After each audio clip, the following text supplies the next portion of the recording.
Welcome back. आप देख रहे हैं सौदा आपका, और आज बाजारों में हरा निशान हावी हो रहा है और ये एक अच्छी खबर निकल कर आ रही है। 2 दिन का हमने एक जो डाउन टर्न देखा, उसके बाद आज बाजार उभरते हुए सेंसेक्स में हम 336 अंकों की बढ़त के साथ कारोबार देख रहे हैं। 25,653 पर सेंसेक्स है। वहीं निफ्टी भी 7,800 के बेहद करीब 106 अंकों की बढ़त के साथ कारोबार कर रहा है। मिड कैप में 216 अंकों के साथ मजबूत कारोबार होता हुआ नजर आ रहा है। 0.2% ऊपर मिड कैप है। बैंक निफ्टी भी आज 237 अंकों की बढ़त के साथ 1.5% ऊपर 16,590 पर कारोबार कर रहा है। इसीलिए एडवांसेस की तरफ एडवांस डिक्लाइन का रेशियो ज्यादा शेयर हैं जो बढ़ रहे हैं।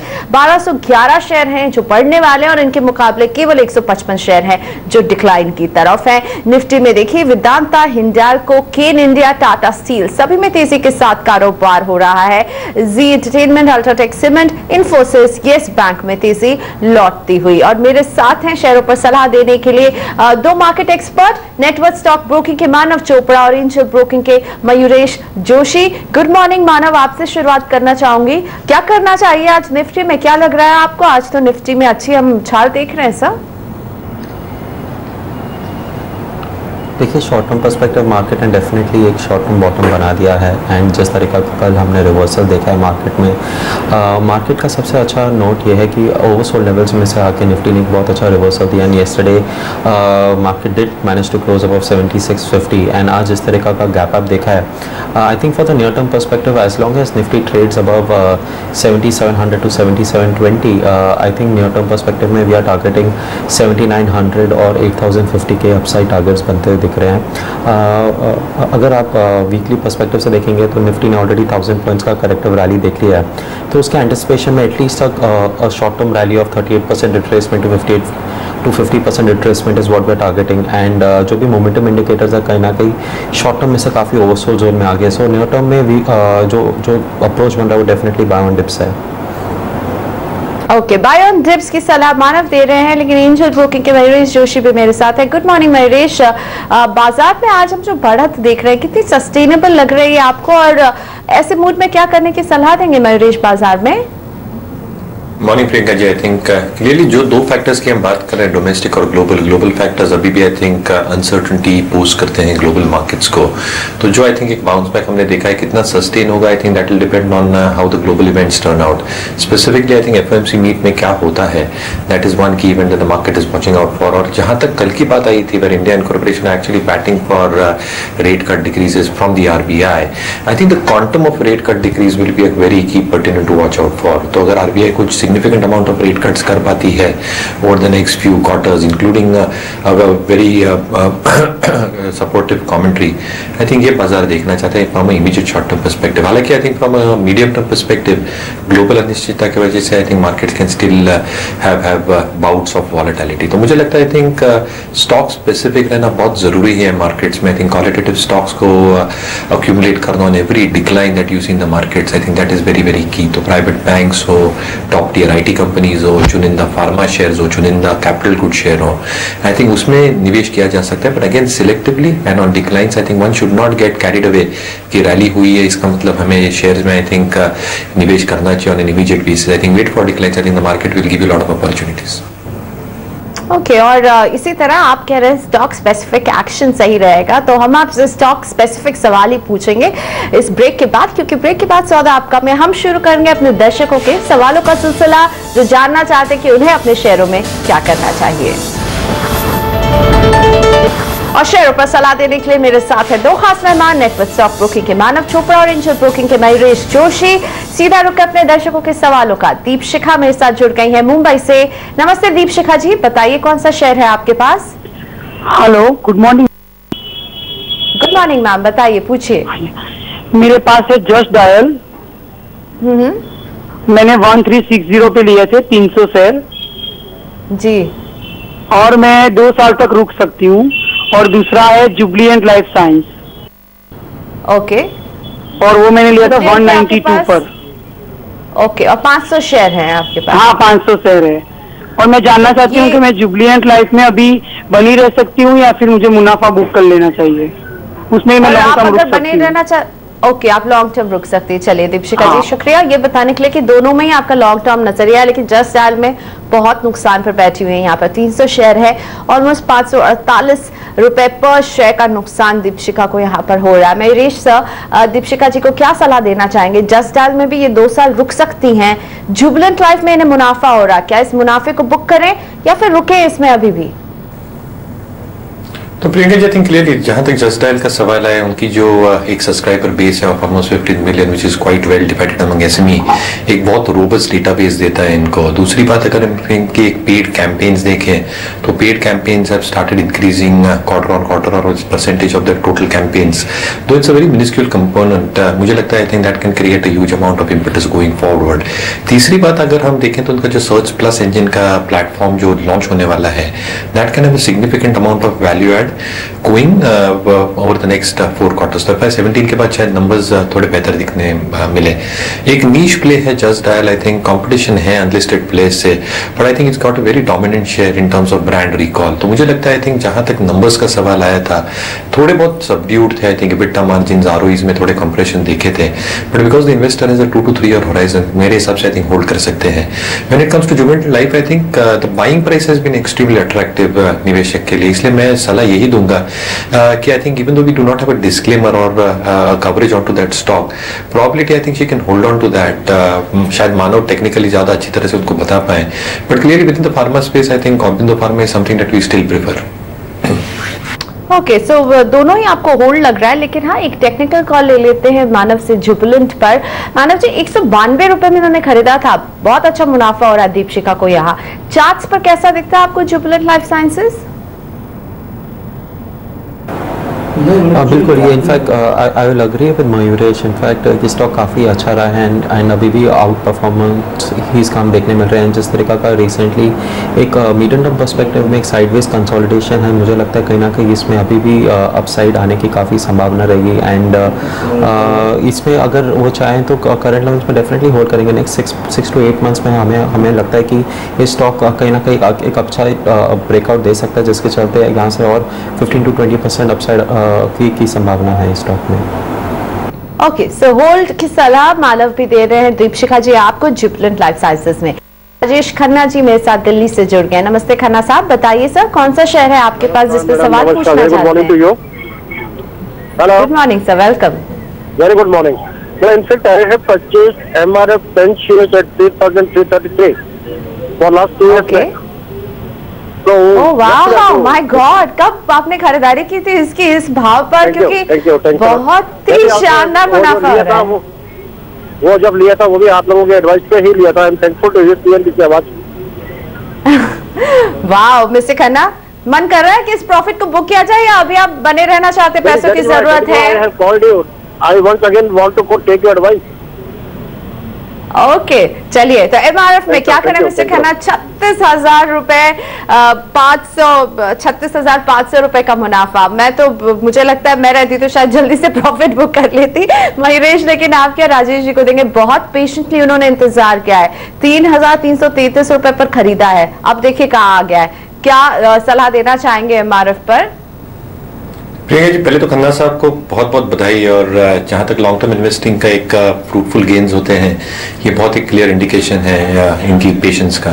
तो क्लियरली आई थिंक जहां तक स्टॉक का सवाल है, I think top line growth was a little bit subdued. और जैसे काफी टायर कंपनीज ने, मैनेजमेंट ने कहा है, the tyre companies top line growth will be a little bit subdued for 2 counts basically.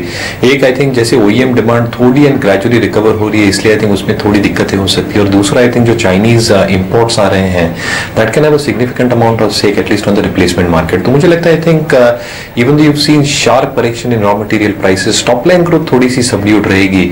हालांकि आई थिंक मार्जिन्स में impact काफी मिनिमल देखने मिलेगा because of fall in crude derivatives and even RSS for the key raw material use for tyre stocks, that is rubber. तो मुझे लगता है I think margin expansion will be evident for lot of these tyre companies. जहां तक structural story है, we still have believe for the next 3 to 4 quarters की the story will play out और ROEs भी आई थिंक सस्टेन कर पाएगी company. तो I think बिल्कुल होल्ड करना चाहिए स्टॉक को। तो stock can give good returns even from the current level. हालांकि I think the quantum of return जो इनको मिले हैं लास्ट 2 से 3 साल में, that might not be possible, but it's a qualitative stock, so please hold on to that. Okay, so Rajesh ji और hold कीजिए, मुनाफा आपका बढ़ेगा। ऑलरेडी आप 36,500 के मुनाफे पर बैठे हुए हैं, लेकिन जैसा कि मयूरेश ने कहा, लॉन्ग टर्म जब आप इन्वेस्ट करते हैं तो इस तरह का मुनाफा भी एक्सपेक्ट करते हैं, और वो मिल रहा है राजेश जी को यहाँ। वक्त हो गया ब्रेक का। ब्रेक के बाद हम हाजिर रहेंगे इंडियन ट्रेडिंग लीग के अपडेट के साथ।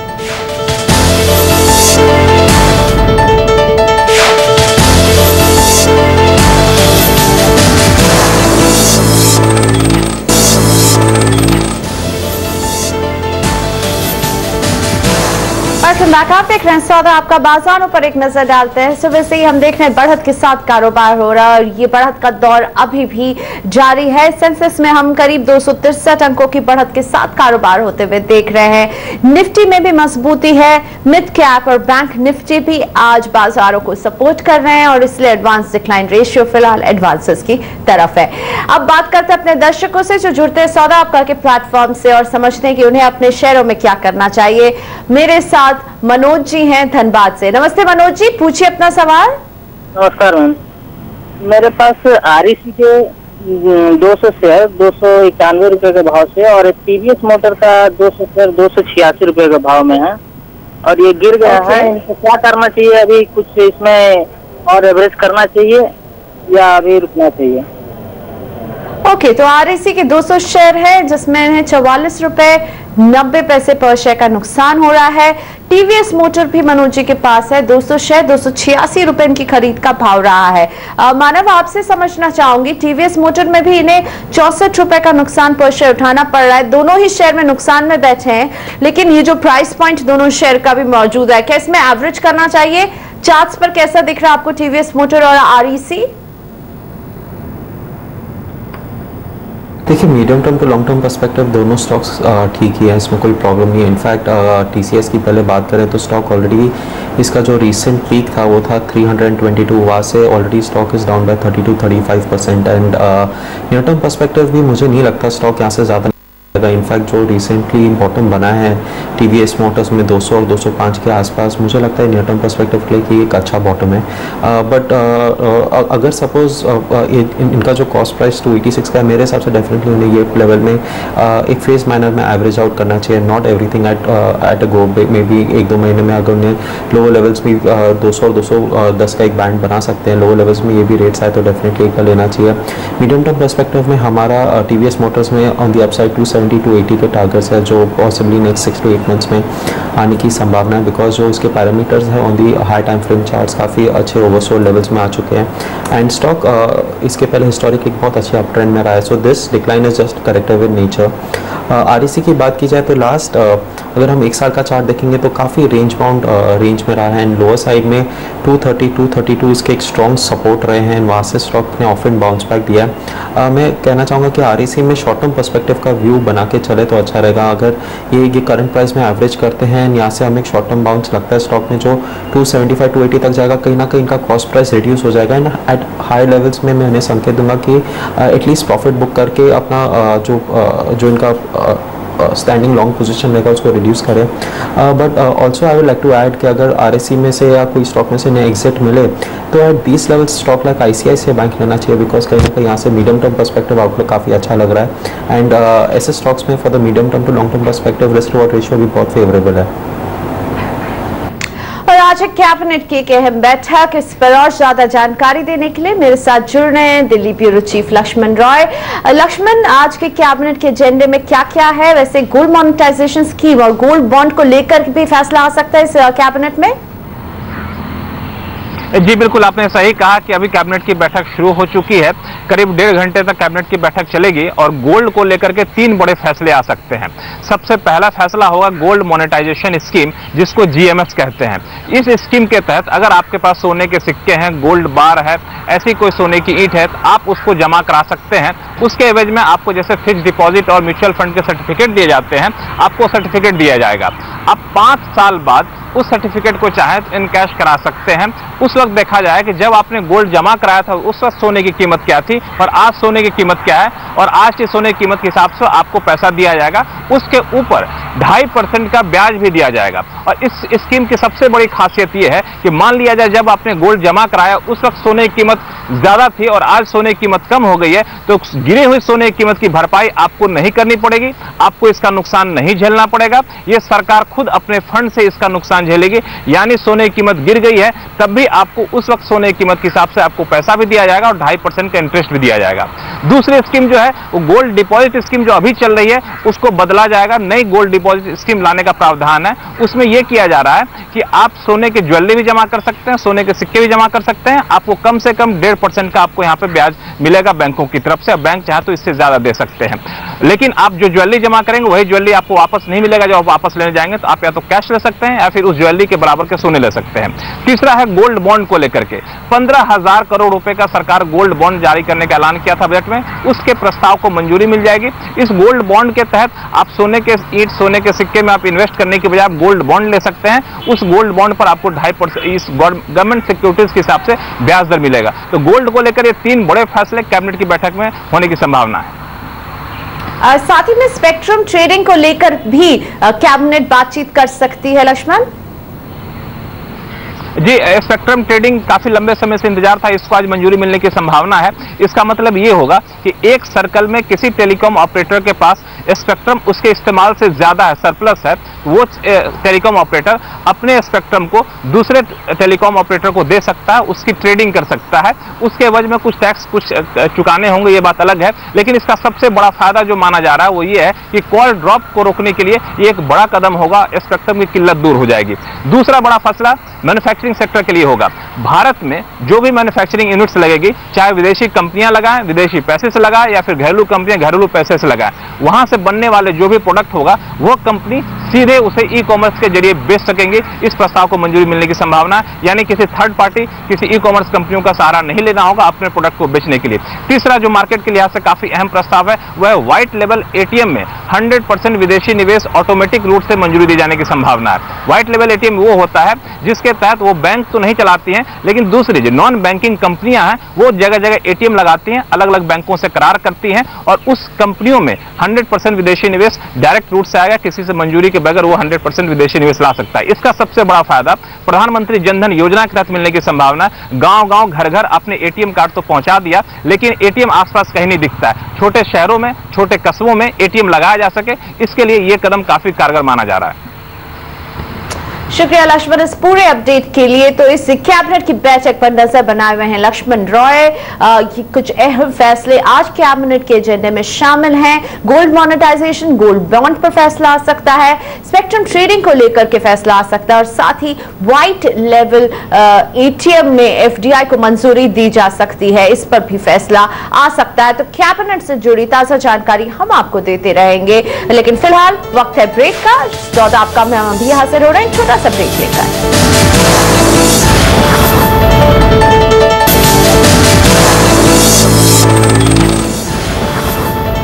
Welcome back. आप देख रहे हैं सौदा आपका, मेरे साथ राजू जी जुड़ रहे हैं बेलगाम से अपने सवाल के साथ। नमस्ते राजू जी, बताइए सर कौन सा शेयर है आपके पास?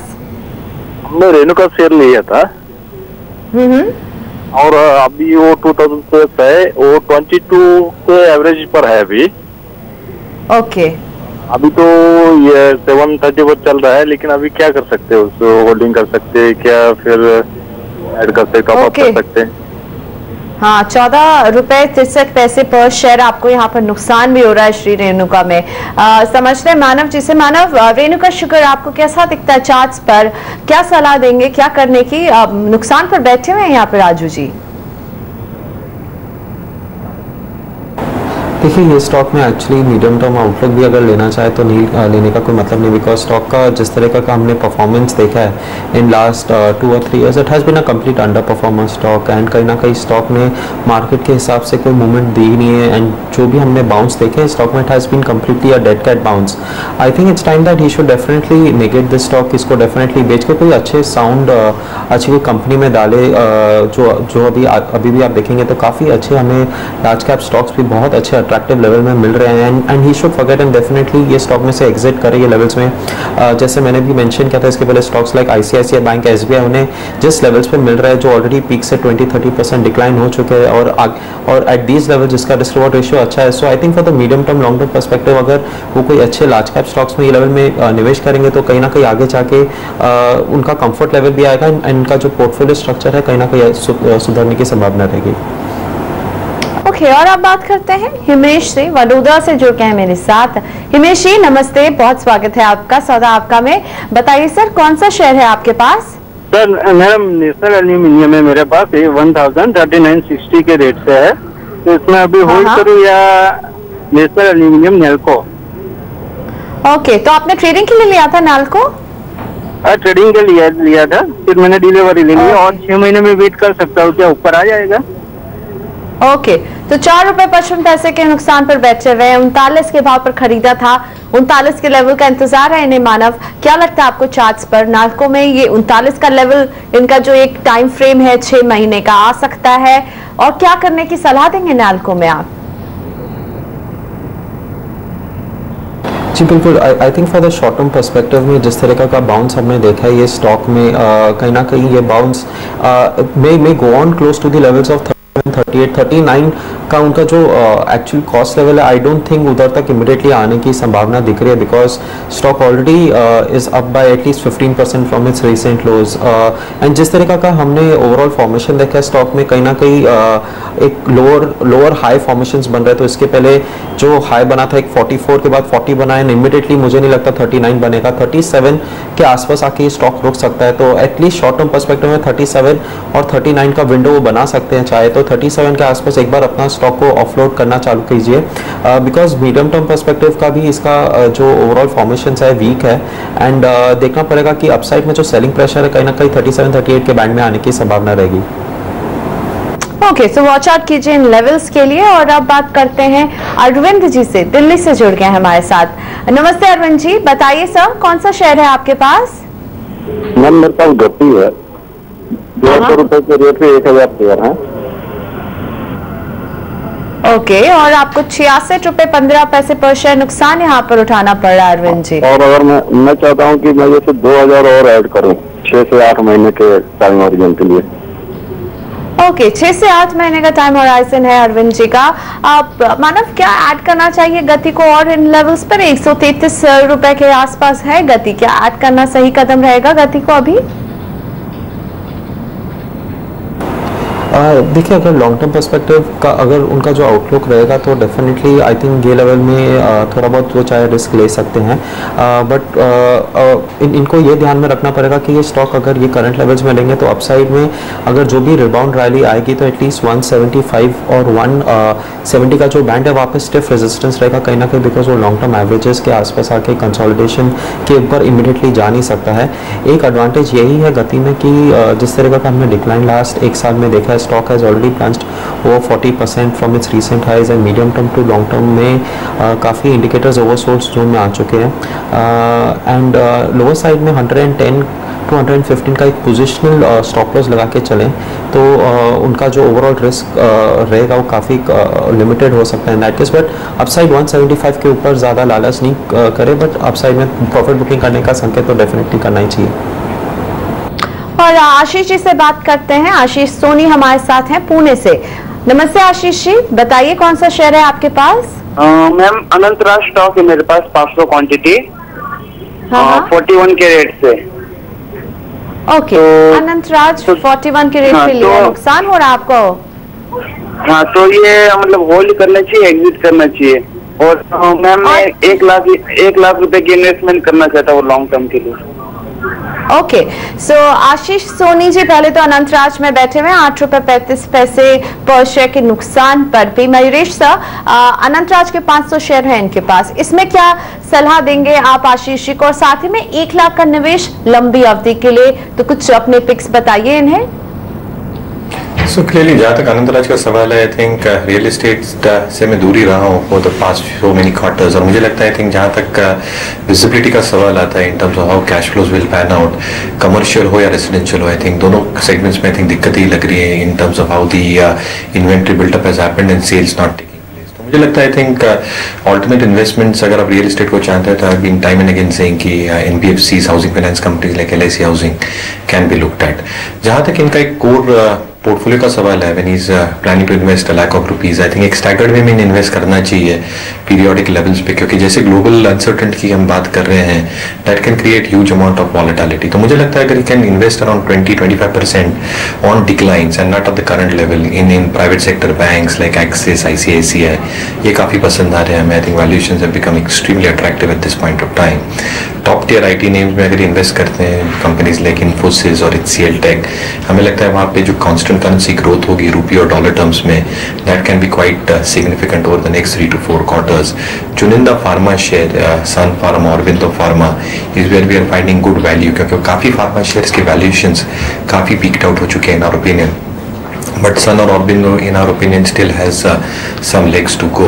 और जहाँ तक कैपिटल गुड्स का सवाल है तो आई think last one to ground decline. So clearly I think declines की राह देखें and then put around 20% of your money and then wait for further declines और markets to consolidate to start investing in a very staggered manner over the next 3 to 4 months। और shipping sector की दिग्गज company ABG shipyard मुश्किल में आ सकती है, मुश्किल में फंसती हुई नजर आ रही है। कुछ डिटेल्स को लेकर बैंक इनसे सवाल पूछ रहे हैं। अगर कंपनी सितंबर के आखिर तक स्ट्रैटेजिक निवेशक की जानकारी नहीं दे तो बैंक इसका अधिग्रहण कर सकते हैं। ज्यादा जानकारी के लिए हमारे साथ हैं संवाददाता ऋतु। क्या अपडेट है, क्या खबर मिल रही है? एबीजी शिपयार्ड के लिए मुश्किलें कितनी बढ़ सकती हैं? एबीजी शिपयार्ड आपको मालूम होगा सीडीआर में गया था 2014 में। काफ़ी फाइनेंशियल डिफिकल्टीज भी थी इस कंपनी के साथ। अभी हमें सूत्रों से ये जानकारी मिल रही है कि जो प्रिविन्वेस्ट के साथ एबीजी शिपयार्ड ने स्ट्रेटेजिक इन्वेस्टमेंट की डील साइन की थी जून में, अगर वो क्लोज नहीं हो पाई सितंबर एंड तक तो लेंडर्स ये फैसला ले सकते हैं कि वो कंपनी को टेक ओवर करें और स्ट्रेटेजिक डेट रिस्ट्रक्चरिंग इन्वोक करें, जिसका मतलब है कि वो अपनी डेट को इक्विटी में कन्वर्ट करके कंपनी में मेजॉरिटी स्टेक लेंगे और उसके बाद वो खुद एक नया मैनेजमेंट चेंज लाएंगे, एक नए इन्वेस्टर्स को लाएंगे कंपनी में।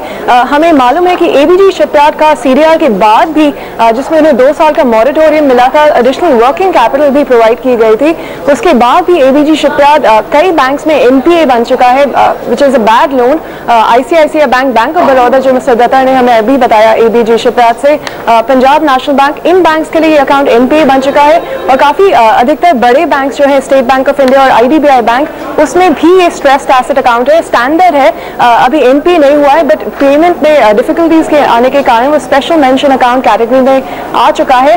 सो लेंडर्स 22 लेंडर्स जिनका एक्सपोजर है एबीजी शिपयार्ड को करीब 11,000 करोड़ रुपए का, अगर सितंबर एंड तक ये डील नहीं फ्रक्टिफाई कर पाई प्रिविन्वेस्ट के साथ तो वो ये फैसला ले सकते हैं। उन्होंने ऑलरेडी कंपनी से भी ये बात की है। हालांकि एबीजी शिपयार्ड ने हमें रिस्पॉन्स में ये कहा है कि ऐसी कोई बात नहीं हुई है लेंडर्स के बीच में और वो इंटरेस्ट पेमेंट्स नहीं पे कर पा रहे हैं बिकॉज ऑफ टेक्निकल रीजंस। उन्होंने एक्सप्लेन नहीं किया क्या ये टेक्निकल रीजंस है, बट वो एनपीए है, not because of non payment, उनका ये कहना था। कंसोर्शियम लीड जो कि आईसीआईसीआई बैंक है, उनसे भी हमने बातचीत की इस बारे में, बट उनका ये कहना है कि वो क्लाइंट स्पेसिफिक डील पे कमेंट नहीं कर पाएंगे eight this point of time. एक बैकग्राउंड देने के लिए सबसे बड़ा इसमें एक्सपोजर, जैसे कि मैंने कहा, आईसीआईसीआई बैंक का है 2600 करोड़ का, उसके बाद एसबीआई जिसका करीब 1600 करोड़ का एक्सपोजर है, followed by IDBI Bank, Dena Bank, Exim Bank, some of the other banks जिनका भी एक्सपोजर इस कंपनी के साथ है। जी शुक्रिया ऋतु इस पूरे अपडेट के लिए। तो एबीजी शिपयार्ड की सफाई इस पूरे मामले पर है कि बैंकों के टेक ओवर की कोई स्थिति नहीं है, टेक्निकल रीजंस हैं जो वो हमारे साथ शेयर नहीं कर सकते हैं, लेकिन सूत्रों के हवाले से हमें ये खबर मिल रही है कि सितंबर तक इन्हें इस डील की पूरी जानकारी मांगी गई है। मयूरेश, एबीजी शिपयार्ड ये कंपनी आपको कैसी दिखती है? अनफॉर्चुनेटली प्रियंका जी, हम ये स्टॉक को ट्रैक नहीं करते।